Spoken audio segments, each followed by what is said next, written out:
Hello and welcome back to Mobility Matters. I'm your host, Javier Betancourt, Executive Director of the Citizens Independent Transportation Trust, or CITT. We're the quasi-independent agency of Miami-Dade County charged with overseeing your sales tax, your half-penny sales tax for transportation. So as you know, we love to have wonderful guests on the show to talk about mobility and particularly transit.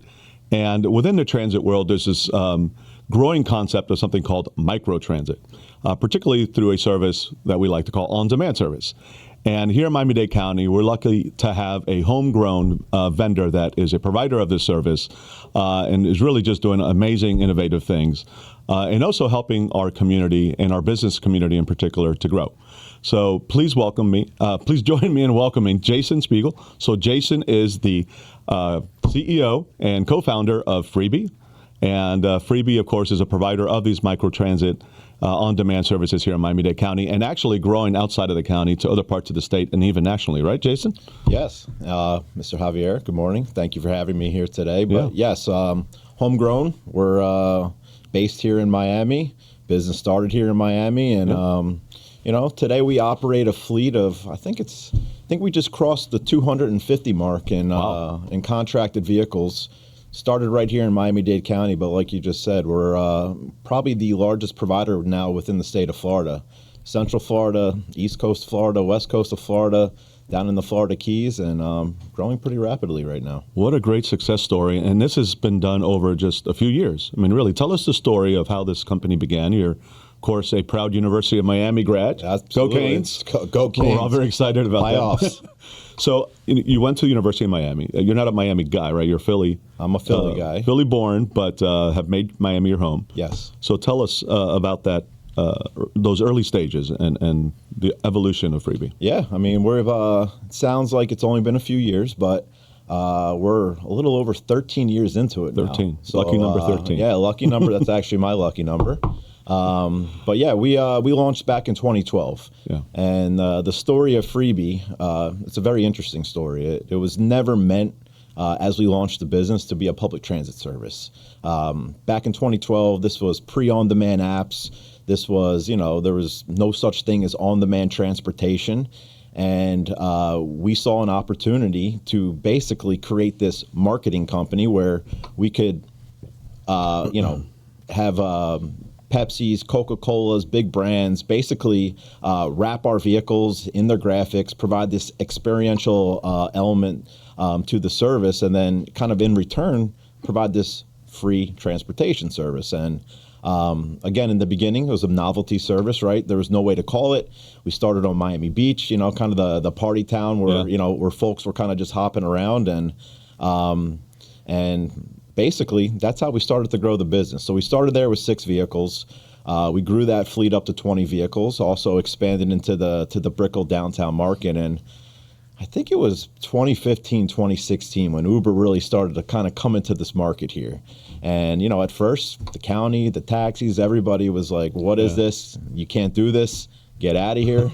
And, obviously they've grown into a great product today. But as they were launching here within kind of the Miami area, we saw the opportunity of creating a technology that's very similar where now people can call our service on demand rather than, again, just seeing it on the street, being able to flag it down, hop on in there. And we invested a good amount of money.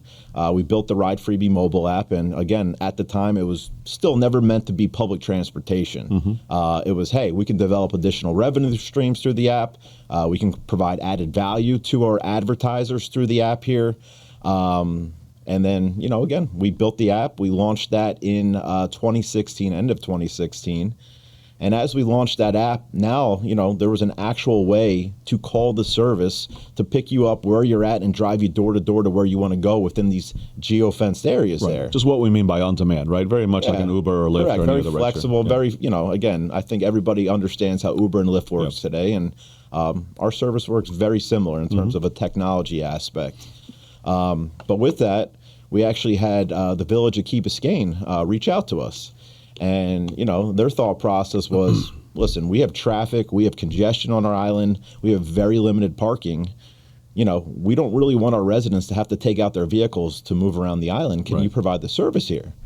And at the time, we said, listen, we would love to, but we just can't generate the same amount of revenue to be able to justify in running the service as we can in a Miami Beach, at downtown, where these big brands want to be and pay, top dollar for it. They need a lot of eyeballs. They need a lot of eyeballs, exactly. And basically they said, well, how about we fund it almost similar to like a public transportation contract, so that we have a set amount of vehicles on the road at all times. We have hours of operation, and basically they gave us a 1-year pilot. Couple months in, it was very successful when it came to the ridership, customer feedback. That service started with 2 vehicles, and very proud to say that today that program is still ongoing. We operate now 9 vehicles on Key Biscayne, moving 10 to 12,000 passengers a month, which is pretty insane for a 13,000 resident community. And there. It was a natural place to start because they love those golf carts in Key Biscayne anyway. That tends to be part of their identity. Correct. And the cars that you had, at least at that time, were very much kind of in that mode, right? Exactly. The gem car, the low speed cars, not golf carts technically. No, the low speed vehicles, yes. Yeah. We still do operate the low speed vehicles there. It's actually one of the few communities still where we're operating they those love vehicles. them, it's a great vehicle for a Key Biscayne community. Yeah.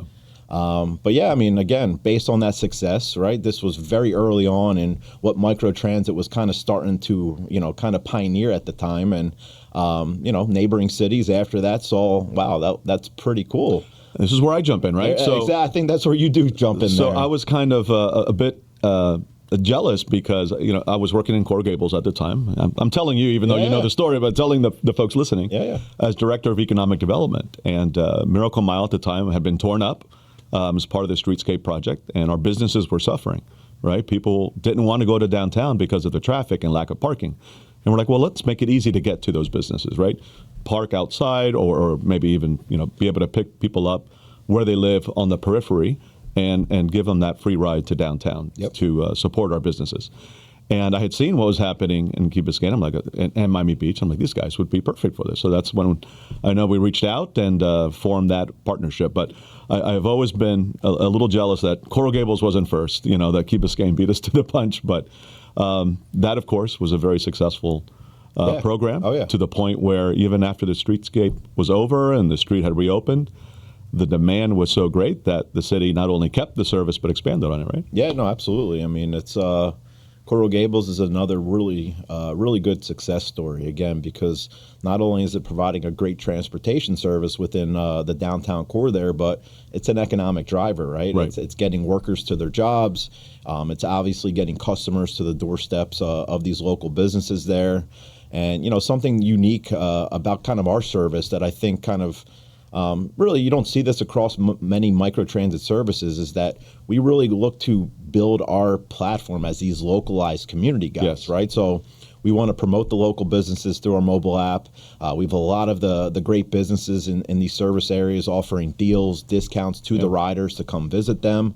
But more importantly, we're creating this experiential kind of service that, again, allows people to leave their car at home, obviously reducing traffic congestion, but more importantly, gets them to use public transportation. And I think that's, one of the main benefits of a microtransit service is that, we are that first and last leg, of the public transportation system, that ecosystem there. And if we're able to make it, convenient for somebody to leave their car at home, where they don't have to drive to a park and ride, they don't have to, literally they don't have to think about using their car.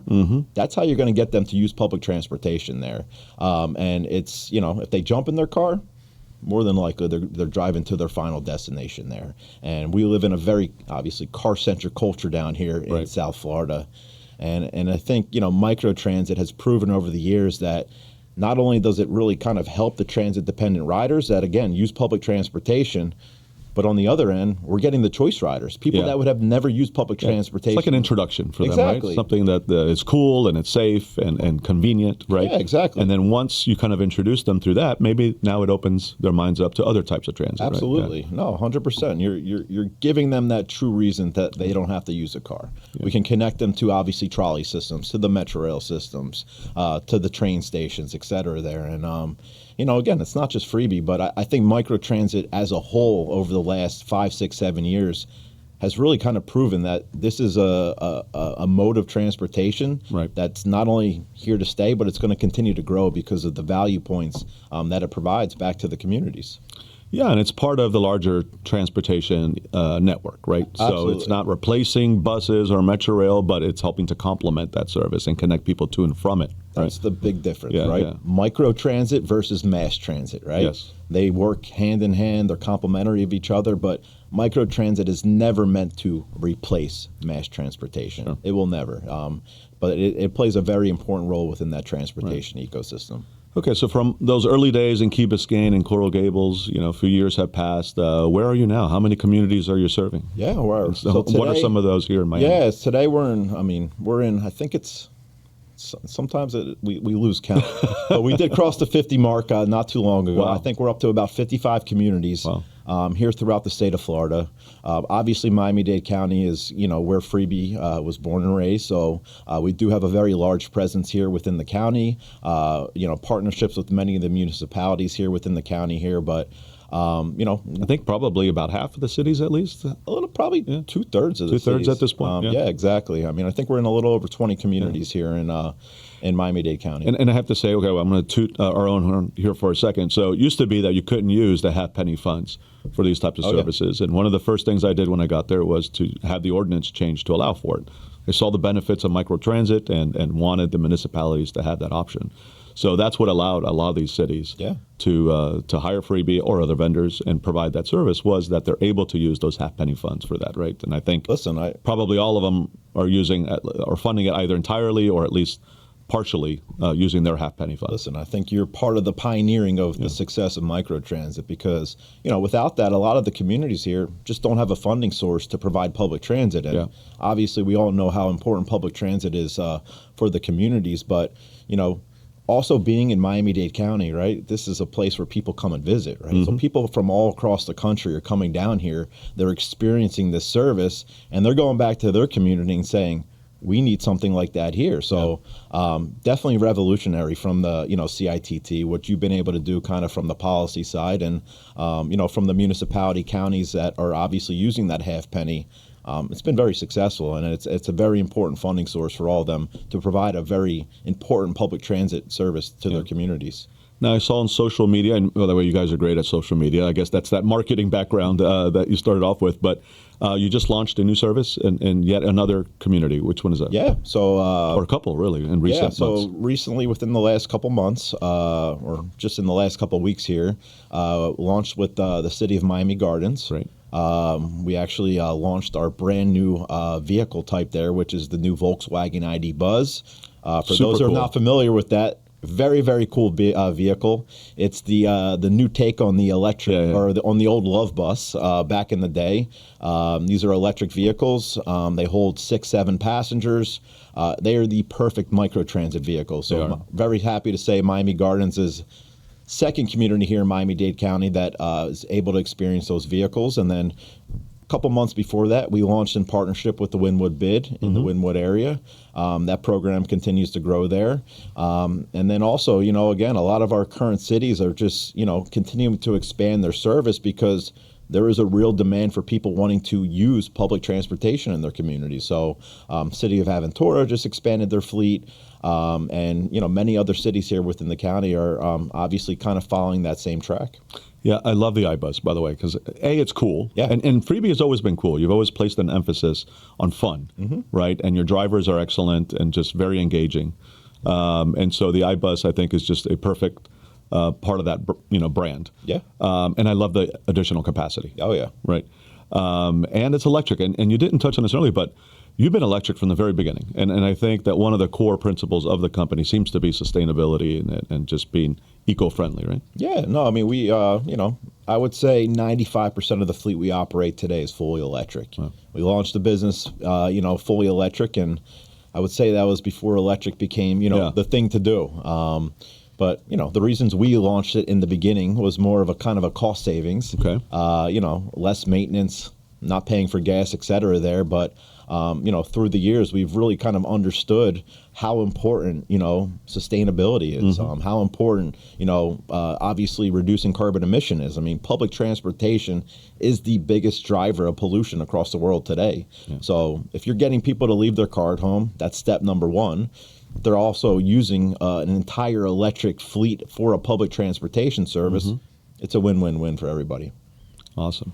So, okay, let's talk about outside of Miami now, because, again, you started here, but you've really are seeing success now throughout the state.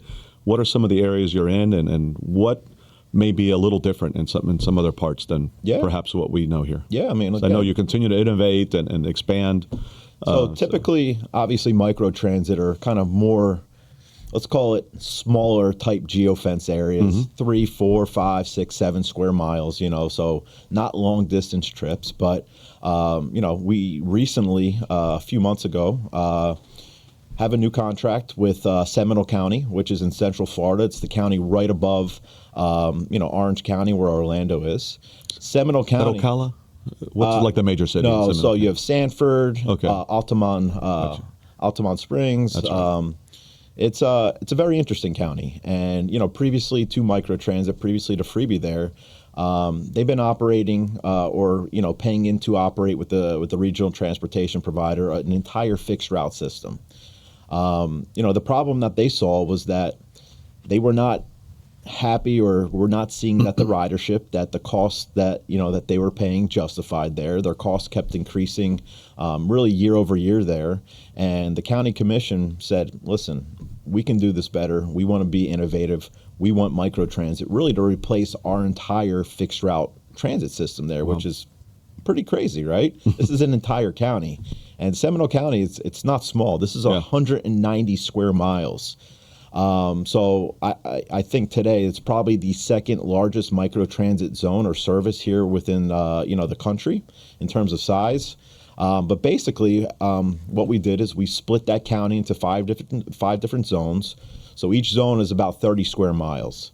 But the uniqueness of this service is that you can cross to different zones there. So again, this is not a free service. If you stay within a zone, it's one fare. If you cross into the next zone, your fare starts to increase. And essentially, you can go from the top of the county down to the bottom of the county, really for about $14 there. So it's a very, very interesting service. Again, launched just a couple months ago. And ridership and demand is through the roof. I mean, we're doing close to 1,000 riders a day today. We're already adding additional vehicles to that service. So it started with a fleet of 35 vehicles, growing up to 42 here in January, and with plans. Are these the iBuses as well? What are you running there? We are running the ID buses there. ID buses. Majority of the fleet, and then about 25% of our fleet are ADA accessible Toyota Sienna hybrids. Wow. So that seems to be successful. You think that's going to be replicated now? Again, it really depends, right? It's again never meant to replace public mass transportation, but unless it makes sense. Unless it makes sense, exactly. If you have low performing routes, you have declining ridership, and that's kind of one form factor where replacing with microtransit makes sense, because we've been able to really prove over the last 5, 6, 7 years that in those specific cases, not only are we driving higher ridership and better quality of service, but we're doing it at a much lower cost than operating fixed route transit. So the cost per rider drops tremendously, makes it more justifiable to run the service. And again, public transportation is so important in these communities and getting people to their jobs, to doctor's appointments, et cetera, there, that in that case, it made sense because of the low ridership that they were experiencing before. But again, if it was high ridership, there's no way microtransit would be able to replace that type of service. So really depends on the community. So one of the other things I appreciate about Freebee, and particularly as a local business, is your employee model, right? Which I also think may be a little different than some other the private providers. Tell us about that, because you're not just contracting drivers, right? I mean, you really take care to hire the right people, train them well, treat them well. Yeah, no, listen, they're the face, right? Yeah. When you walk into any transit system, transit bus, they're the first person that greets you. So we look at that, and again, our drivers are really kind of the heartbeat of our entire service there. And not only do we hire them, but we train them to become really community ambassadors back to these cities. And it's important. It's a very important thing because our drivers, again, go through rigorous background checks, drug testing, random drug testing throughout the entire year there. They go through specific trainings that, again, as an independent contractor, you're really not able to mandate, and it's it's just because of the laws out there of employee and independent contractor. So our employees doing a tremendous job of creating this great experience for the rider, and if you're creating a great experience, you're going to get that rider to come back, obviously day over day, week over week. And if you're creating a bad experience, that rider's never going to come back there. So again, it's very, very important that our drivers are going above and beyond for our passengers and really just, again, becoming almost like their best friend because they're the familiar face of the community there. And again, like you said, it's been a really big part of our success in how we provide our services really, here across the state today. And great for Miami, right? Because, our people are finding good quality, well-paying jobs with benefits. Yep. And so it just kind of, we get to capture those benefits here locally, which is fantastic. Absolutely. It's very important. Yeah. So what's next for Freebee? What's kind of on the horizon that may be new, exciting, innovative? I mean, I think, again, the evolution of where microtransit is today, we're kind of in the fastest growing period of our entire company history today. And that's just because, again, the municipalities, counties, transit agencies are seeing big value in obviously implementing microtransit service. So growing obviously throughout the state of Florida today. We're growing within the state of North Carolina. But, we're working on some very, very cool projects on the autonomous side with some partners. Again, we're not developing the technology, but we are, kind of staying at the forefront of, really kind of where public transportation's going and where it will be. Now, what that timeline looks like, I think that's still debatable. You will see obviously the robo-taxis kind of on the direct-to-commuter side probably much sooner than you will see autonomous vehicles in public transit, microtransit, just because of the unit economics and the cost to provide the service today. But we're working on some very special things behind the scenes right now, and some pilots that you might see here over the next 12 months coming out here in the state of Florida. Yeah, no, and so technology is obviously a big part of what you do and what makes this successful, right? And so, absolutely. In addition to the app and the potential for autonomous vehicles, one thing you do really well as well, so I want to give you a shout out on this, is data. Yep. Right, and so you spoke to customer experience and customer expectations, and the reason you have such a great handle on that is because of the data you're able to collect through the app. Yeah. I was really impressed in Coral Gables. When we would meet on a regular basis and you'd bring all this information, you knew exactly where people were being picked up, exactly where they were going, what the hot spots were, how they felt about the experience. I mean, that was probably the most impressive part for me because you don't get that level of quality, detailed data on a regular transit system genergenerally. Someone has to call with a complaint, right? No, 100%. So. And if you like the data back then, which was 2017, 2018, you should see what we're producing today. And again, I think data obviously drives decision making. Without data, you're flying blind out there. And not only is it meant for decision making, but it's also meant for transparency, right? We provide every single one of our clients basically live data dashboards, right? You're looking at the vehicles in real time. You're seeing real time stats for the day. And then you have the ability to pull all your historical data for any time period, any day, month, year, and really, again, extrapolate it through our data dashboards that we provide all of our clients there. So again, the transparency is key, but also, again, it's really meant for decision making. Where is this program going? What times of the day, can we reduce service to have obviously, cost savings there? Where do we need to add more service during certain times of the day? Because again, the demand is just through the roof, and we have a fixed fleet, and again, we can't handle demand during those hours there. So data tells you everything, and it really kind of helps you just become more and more efficient with every single program that we're operating today. So yeah, data is one of the more important pieces to microtransit because we're collecting every piece of data possible and making sure it's used in a very valuable way. You touched on something that I hear a lot of, which is the demand, right? So you're kind of a victim of your own success. Yep. And the more people who use the system, sometimes the longer you have to wait, Absolutely. For that vehicle. But you have, I think, come up with some potential solutions for that. For instance, if you don't have the ability to serve someone within a certain time frame, you're able to push that out to another service. Can you speak to some of those aspects? Yeah, we're working with a partnership, with Uber right now, where again, kind of like you just mentioned there, during certain periods of the day, if it reaches a certain threshold, a certain type of wait time, we're able to push that overflow ride to an Uber driver through the Freebee app, through the same Freebee platform there. And again, what does that do? Number one, it obviously helps keep a good level of service during those peak hours, which typically are commuter hours, right? And it's important to get people to and from their jobs and to and from appointments there. But secondly, you're able to provide more cost savings back to these clients, because instead of putting a dedicated car during certain hours of the day that could be much more expensive than obviously just pushing a few overflow rides to a non-dedicated fleet, it's a win-win, right? So you're able to serve the customer in a very high level of service, and the client is paying much less and having to put more resources on the street during just certain hours of the day there. So that's again, a lot of new things on the technology front that we're developing.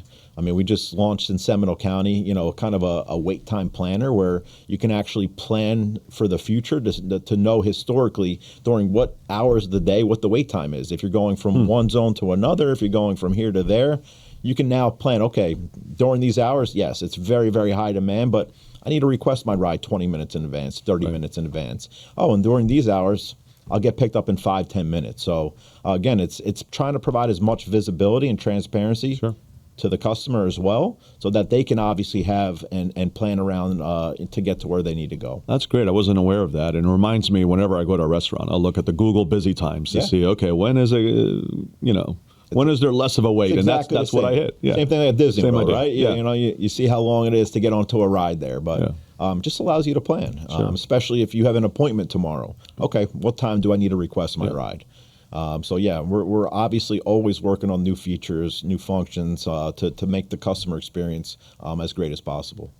All right, so enough about Freebee for a second. Let's talk about Jason. Okay. Jason has some interesting updates on his life. What's going on with you, Jace?